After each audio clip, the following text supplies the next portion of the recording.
I was still barefoot when my mom started laughing. Not a flinch. Not a gasp. A laugh that landed soft and satisfied, like she just watched something finally go the way she expected. The flames were already chewing through the roof of my duplex, orange and loud, throwing sparks into the East Austin sky. Firefighters moved past me with purpose, shouting numbers and directions I couldn't follow. Someone wrapped a thin blanket around my shoulders, but I didn't feel cold yet. I was still trying to understand how everything I owned was disappearing in front of me while my family stood 10 feet away, phones raised, filming. My mom tilted her head, watching the smoke curl upward. "Well," she said lightly, "karma finally torched the trash." My dad crossed his arms beside her. "You brought this on yourself. Some people are just cursed." No one asked if I was hurt. No one asked where I was going to sleep. No one asked why I was shaking so hard my teeth were clicking. They were busy choosing angles. My sister laughed too, nudging my mom. "Make sure you get the trucks in the background. This is wild content." Someone behind me murmured my name. I didn't turn.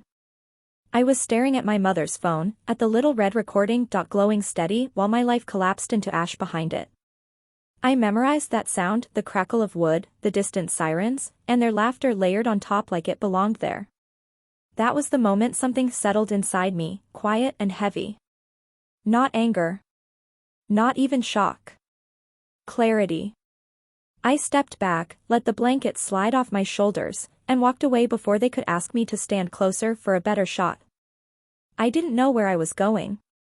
I only knew I wasn't staying there, not as entertainment. At the corner, I stopped and looked down at my hands. Soot blackened. Empty. No keys.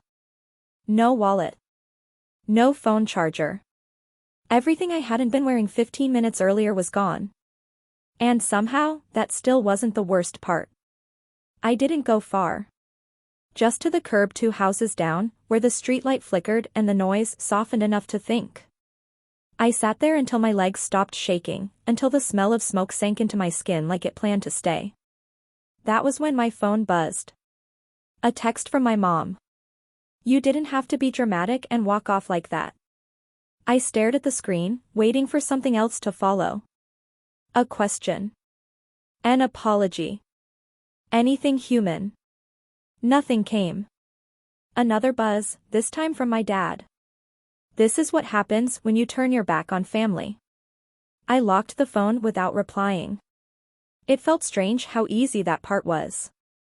Like my body had already made the decision before my brain caught up. A firefighter approached a few minutes later, helmet tucked under his arm. He crouched to my level instead of standing over me. "Ma'am," he said gently, "do you have somewhere safe to go tonight?" I opened my mouth to answer and realized I didn't know. Not really. Not in the way he meant. "I'll figure it out," I said. He nodded like he'd heard that answer before. Like he knew what it usually meant. "We'll be here a while," he added. "Take your time." Time was the one thing I suddenly had too much of. I didn't always live in that duplex. I moved there after my parents decided my I phase had lasted long enough. I was 24 when my mom sat me down at their kitchen table and slid a printed list toward me. Rent expectations. Behavior guidelines. Guest limitations.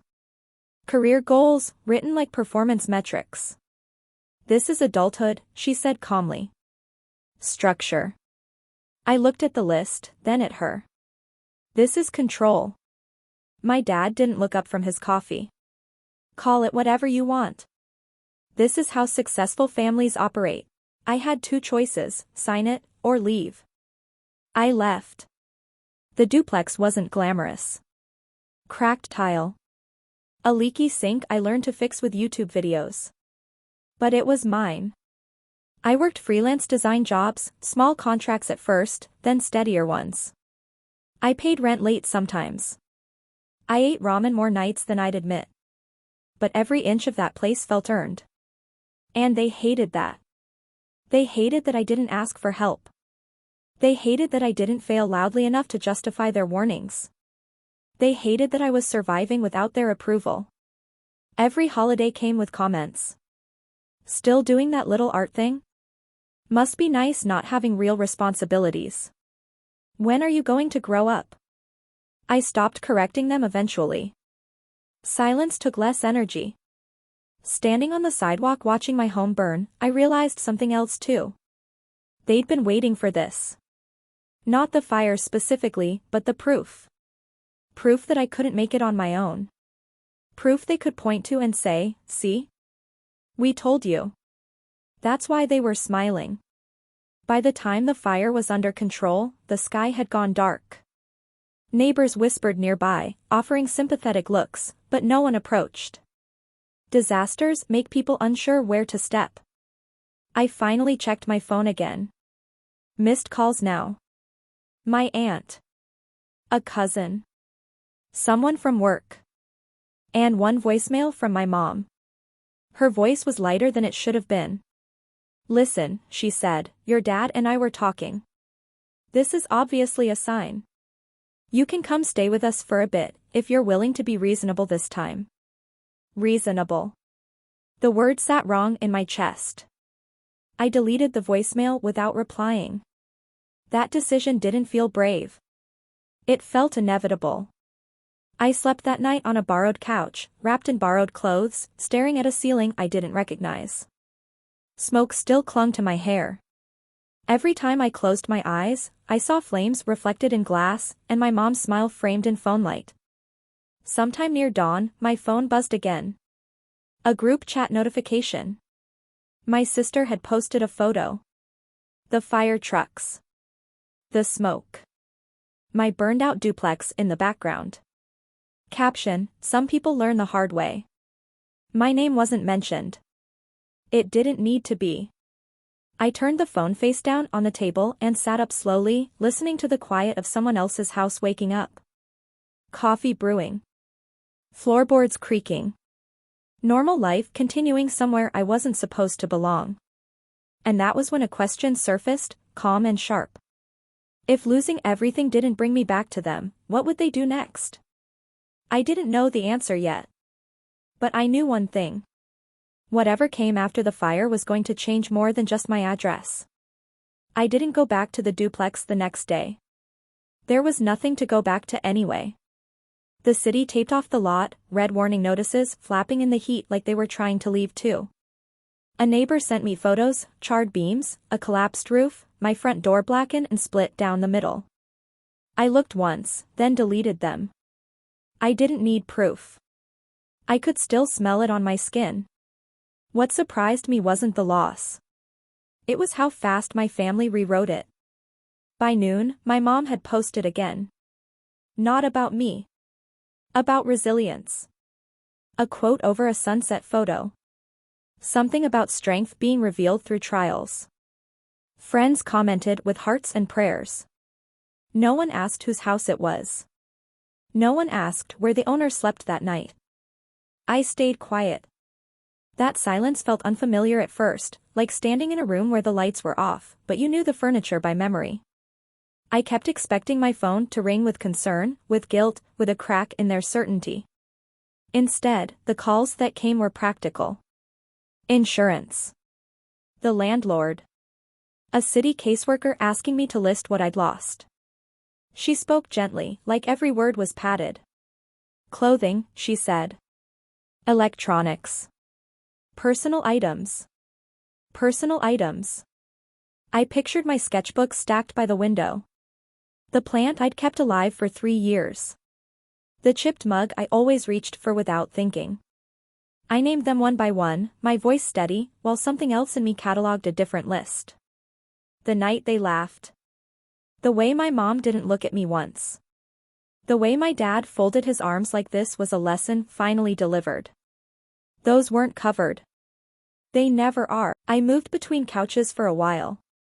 Friends offered space in careful doses, a night here, a weekend there. Everyone was kind. Everyone had limits.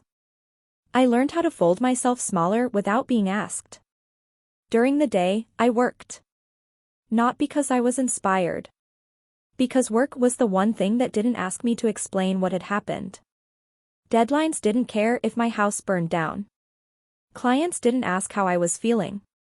They just needed files delivered, edits made, problems solved. So I solved them. I worked from coffee shops, libraries, anywhere with an outlet. I stopped carrying much. A laptop. A charger. One change of clothes in my bag. Everything else felt temporary anyway. My mom noticed. "You don't have to punish yourself," she texted one afternoon. "You could be home, you know." Home. I pictured their living room. The careful placement of furniture. The rules that lived in the walls. The way help always came with conditions disguised as concern. I typed back, "I'm okay." It wasn't a lie. It also wasn't the whole truth. A week after the fire, my dad called. I almost didn't answer. Curiosity got there first. "You've made your point," he said without preamble. "But this can't go on." I leaned against the brick wall outside a cafe, watching people pass with groceries and strollers and plans. "What point do you think I'm making?" I asked. He paused. Just long enough to register surprise. "You know what I mean," he said. "You've always liked doing things the hard way." I thought about the fire again. About how quickly hardship had become a personality flaw in their version of events. "I didn't ask for this," I said quietly. "No," he agreed. "But you attracted it." That was the sentence. The one that closed something instead of opening it. We hung up soon after. No shouting. No resolution. Just a shared understanding that we were speaking different languages now, and neither of us planned to translate. It took 3 weeks for the adrenaline to wear off. That's when the exhaustion hit. Not the physical kind, the deeper one. The kind that settles into your bones when you realize no one is coming to fix this for you. I sat on the edge of a borrowed bed one night, staring at my phone, scrolling through old photos. Birthdays. Holidays. Smiles that looked real until you studied them too closely. There was one picture of me and my mom from years ago. We were standing side by side at a graduation ceremony. Her arm around my waist. My head tilted slightly away. Even then, something new. Some people grow up learning they are loved. Others grow up learning they are tolerated until they're inconvenient. I set the phone down and stood up. The next morning, I made a decision that didn't feel dramatic enough to matter at the time. I stopped telling my family what I was doing. No updates. No explanations. No invitations to comment. Just silence, paired with motion.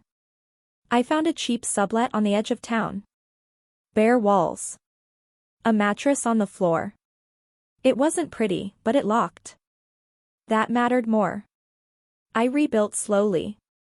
Not the things, those come and go. The routines. Morning work blocks. Evening walks. A small desk by the window. I didn't talk about the fire unless someone asked directly. I didn't correct my family when they framed it as a lesson. Let them believe what they needed to believe. What they didn't see was the shift happening under the surface. Because once you've watched everything you own turn to ash, and survived the night anyway, you stop being scared of starting over. And that's dangerous for people who rely on your fear to stay important. 3 months after the fire, my mom sent another message. "We've been very patient," it read. "But we need to talk about next steps." I stared at the words for a long time. Next steps for who? I didn't reply. And for the first time since the flames went out, I felt something like control returning, not loud, not proud, just steady. Whatever they thought the fire had done to me. They were wrong. And they were about to find out, just not the way they expected. The first thing that changed wasn't money. It was my sleep. 4 months after the fire, I'd wake up at every small sound, sirens, car doors, even someone walking past the sublet window. My body stayed ready for disaster, like it didn't trust calm anymore. Then, slowly, without ceremony, the nights stopped feeling like emergencies. That's how most real changes happen. Quietly. When no one is watching. I stopped jumping when my phone buzzed. I stopped checking my family's social media. I stopped rehearsing arguments in my head that would never happen because I wasn't going back to that table. Work grew heavier, not easier, heavier. More responsibility, more expectation. A client asked if I could take on a larger project. Then another. I said yes, even when my chest tightened, even when I wasn't sure how I'd stretch myself that far. I figured it out anyway. Some nights I worked until my eyes burned. Other nights I stared at the wall, wondering how close I was to breaking. But every morning, I showed up again. No speeches. No motivation quotes.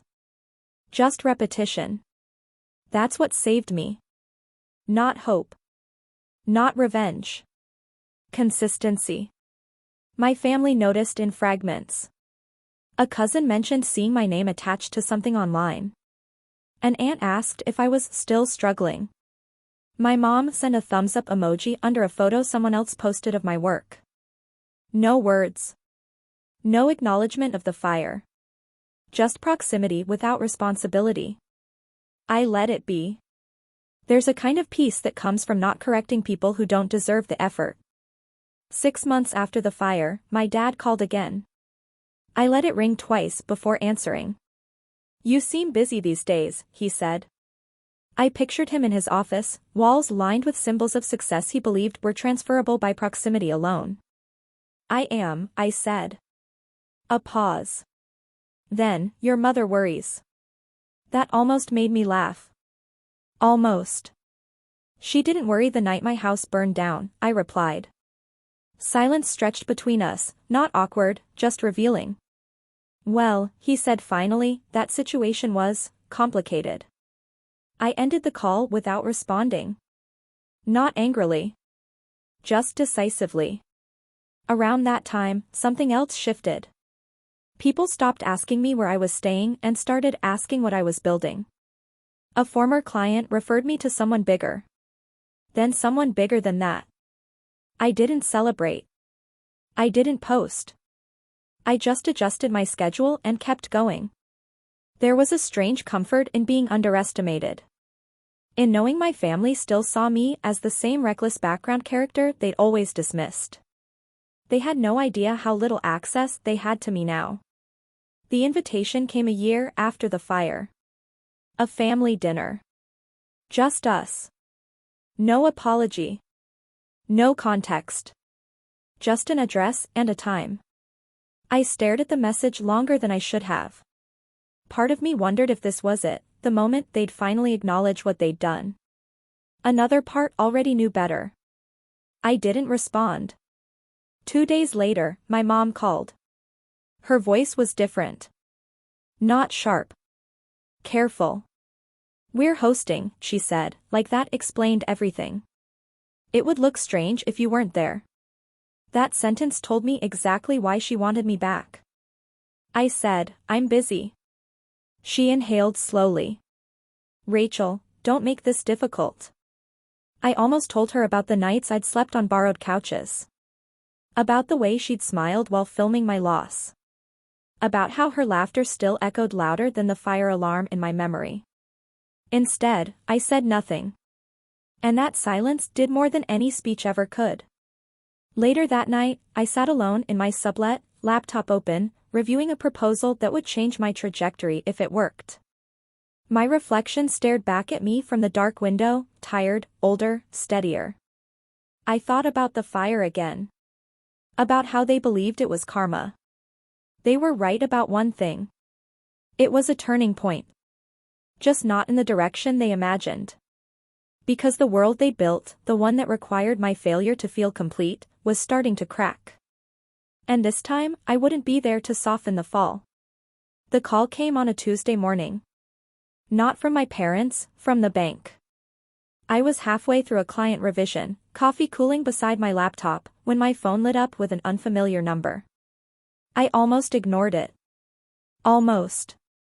Ms. Carter, the man said after I answered, his voice careful in the way professionals sound when they already know more than they want to say. We're reaching out regarding an account you're listed as an emergency reference on. I leaned back in my chair. Which account? There was a pause. Papers shifting. Your parents. That was the first crack. He didn't say emergency yet. He didn't say problem. Just reference. I'm not involved in their finances, I said.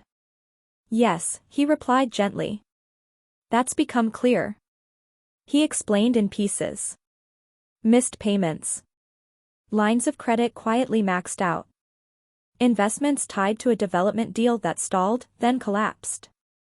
The kind of risk people take when they assume stability is permanent. We just wanted to confirm, he added, that you're not co-signed on anything.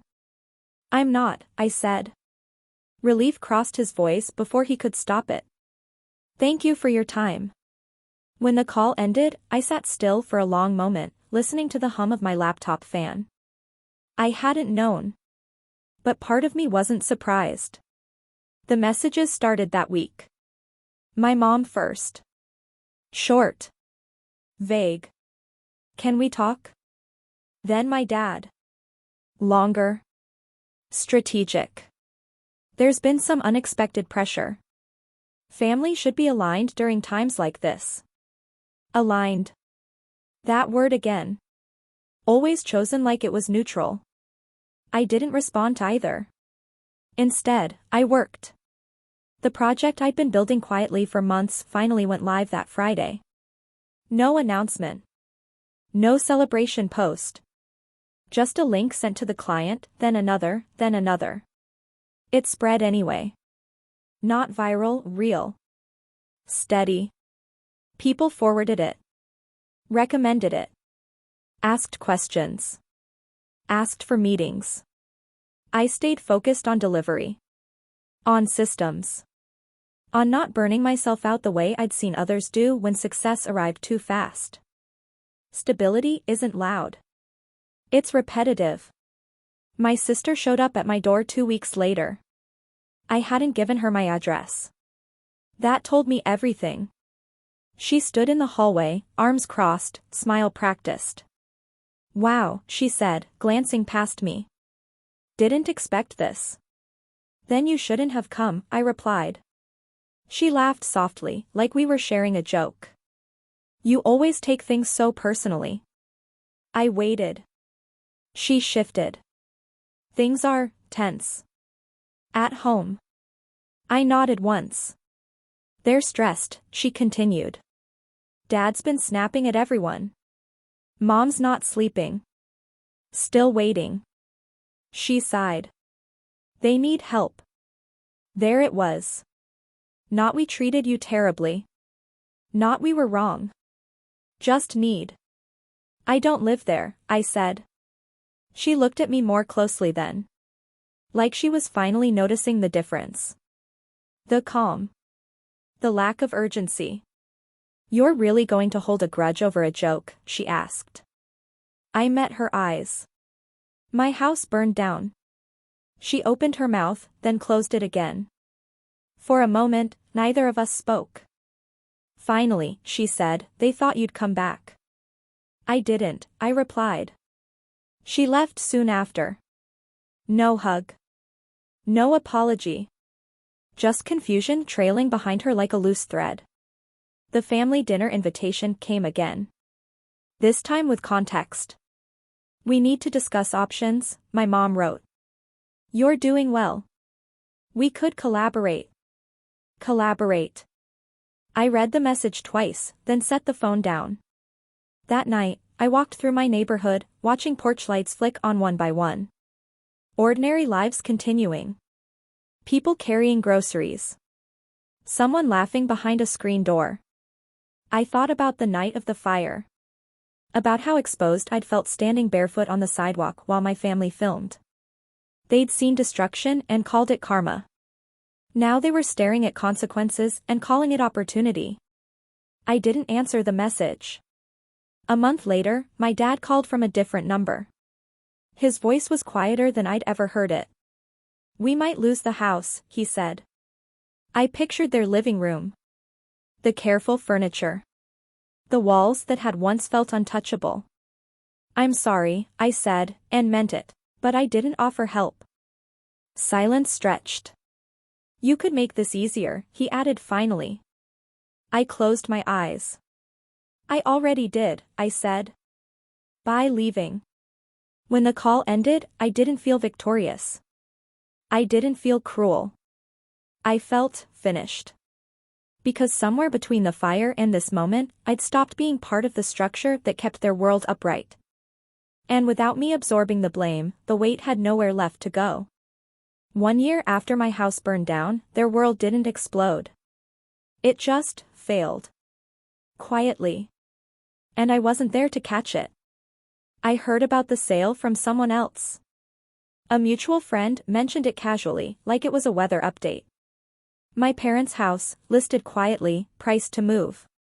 No celebration photos. No captions about resilience this time. Just silence where certainty used to be. I didn't look it up. I didn't need to. Some losses announce themselves. Others fade out when no one is left to defend them.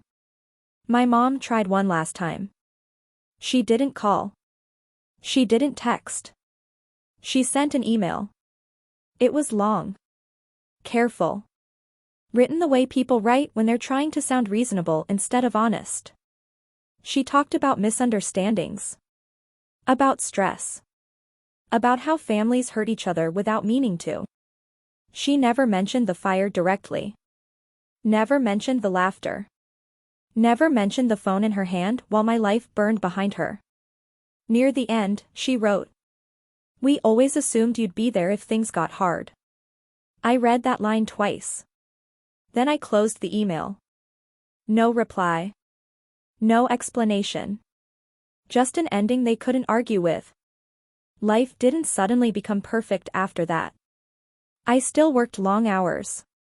I still worried sometimes. I still had moments where the smell of smoke from a grill made my chest tighten before my brain caught up. But the difference was this. Nothing in my life depended on their approval anymore. I built routines that didn't revolve around proving anything. I chose friends who didn't confuse control with love. I lived in a place that felt quiet in the right way. When I thought about the fire now, it didn't feel like punishment. It felt like release. A year to the day after my house burned down, I walked past the old lot. The duplex was gone. Cleared. Empty. Just dirt and a temporary fence. The street looked smaller without it. I stood there for a minute, hands in my pockets, breathing in air that no longer smelled like ash. No one filmed me. No one laughed. No one told me what it meant. That felt right. People sometimes ask why I don't talk to my family anymore. I tell them the truth, just not the whole story. Because I learned who I was when they thought I was nothing, I say. And that's enough. Somewhere, my mom still believes the fire was karma. Maybe she's right. But karma doesn't always look like punishment. Sometimes it looks like access being removed. Sometimes it looks like silence where entitlement used to live. Sometimes it looks like realizing too late that the person you dismissed was the one holding everything together. I didn't burn their world down. I just stopped standing inside it. And when it collapsed on its own, I was already gone. So I'll ask you this. When someone shows you who they are at your lowest point, do you owe them anything when you finally rise?